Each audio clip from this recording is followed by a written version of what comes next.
কাচকি মাছের পেঁয়াজু তাওয়ার পান্তা ভাত দিয়ে খেতে কেমন হবে ভিডিওর লাস্টে আমি আপনাদেরকে জানিয়ে দেব। আসসালামু আলাইকুম সবাইকে। আজকে আপনাদেরকে আমি তৈরি করে দেখাবো কাচকি মাছের পেঁয়াজু। আর এই পেঁয়াজুটা তৈরি করার জন্য এখানে আমি 250 গ্রাম কাচকি মাছ নিয়েছি, আর তার থেকে অর্ধেকটা মাছ আমি ব্লেন্ড করে নিয়েছি, খুব ভালো করে ব্লেন্ড করে নিয়েছি। এখানে দিয়ে দিচ্ছি পেঁয়াজ কুচি, কাঁচামরিচ কুচি, হলুদের গুঁড়া, মরিচের গুঁড়া, স্বাদ মতো লবণ, টালা জিরে গুঁড়া দিয়ে দিচ্ছি 1 চা চামচ পরিমাণ, দিয়ে দিচ্ছি রেগুলার রান্নার তেল, আদা রসুন বাটা, আর দিয়ে দেবো এখানে ধনে পাতা কুচি। সবগুলো উপকরণ খুব ভালো করে মাখিয়ে নিতে হবে, আর এই কাজটি হাত দিয়ে করতে হবে। আর খুব ভালো করে পেঁয়াজের সাথে মশলাটা যেন লেগে যায়, ঠিক সেভাবে ভালো করে মাখিয়ে নিতে হবে।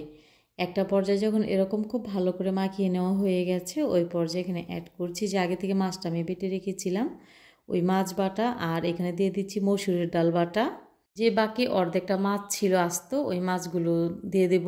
দেওয়ার পর আলতো হাতে মাখিয়ে নিতে হবে যেন মাছগুলো ভেঙে না যায়। হাতে একটু সময় নিয়ে খুব ভালো করে মাখিয়ে নিতে হবে। আর মাছটা খুব ভালো করে মাখিয়ে নিচ্ছি। আর মাখিয়ে নেওয়ার পর এই মাছটা দেখতে কিন্তু আস্তে আস্তেই থাকবে, ভেঙে যাবে না। তো এভাবে করে খুব ভালো করে মাখিয়ে নেওয়া আমার হয়ে গেছে। তো এখন ডুবো তেলে ভেজে নেব। প্যানে তেল বসিয়ে দিয়েছি, আর তেলটা যখন গরম হয়ে গেছে ওই পর্যায়ে এখানে এক এক করে পেঁয়াজগুলো দিয়ে দেব। চুলার আঁচ আমি মিডিয়াম আঁচে রেখেছি। তো এভাবে করে পেঁয়াজগুলো উল্টে পাল্টে ভাজবো। রেসিপি ভালো লাগলে শেয়ার করার অনুরোধ রইল। আর এভাবে করে কে কে পেঁয়াজু খেয়েছেন আমাকে কমেন্ট করে জানাতে পারেন। পেঁয়াজুগুলো যখন ভাজছিলাম তখন ভাবছিলাম যে গরম ভাত দিয়ে খাবো না পান্তা ভাত দিয়ে খাবো। তো ভাজা করছিলাম আর এই কথাটাই ভাবছিলাম। তো একটা পর্যায়ে আমি পেঁয়াজগুলো যখন উল্টে পাল্টে ভেজে নিচ্ছিলাম, তখন হাজব্যান্ডকে জিজ্ঞেস করছিলাম যে এটা পান্তা ভাত দিয়ে খেতে ভালো হবে না গরম ভাত দিয়ে খেতে ভালো লাগবে। তো হাজব্যান্ড বলছিল যে পান্তা ভাত দিয়ে খেতে বেশি ভালো লাগবে।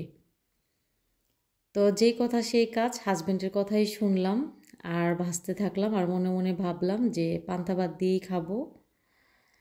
তো এভাবে করে উল্টে পাল্টে পেঁয়াজগুলো ভেজে নিচ্ছি। আর পেঁয়াজগুলো দেখতে মাশাআল্লাহ কতটা সুন্দর এসেছে আপনারা দেখে বুঝতে পাচ্ছেন। তো এভাবে করে সবগুলো পেঁয়াজু আমি ফ্রাই করে নিব। সবগুলো পেঁয়াজু খুবই মুচমুচে হয়েছিল, ঠান্ডা যাওয়ার পরও অনেকক্ষণ মুচমুচে ছিল। তো এখানে ভাত নিলাম, ভাতের মধ্যে পানি ঢেলে দিয়েছি। দেওয়ার পর কাঁচামরিচ, পেঁয়াজ, তারপর নিয়েছি শুটকির ভর্তা, আর নিচ্ছি পেঁয়াজগুলো। তো হাজব্যান্ডের জন্য রেডি করতে গিয়ে আমি নিজেই খাওয়া শুরু করে দিয়েছিলাম যে খেতে কেমন হবে আগে দেখি।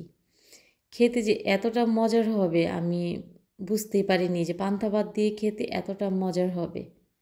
তো এভাবে খাবেন আর আমাকে কমেন্ট করে জানাবেন। সবাই খুব ভালো থাকবেন। আল্লাহ হাফেজ।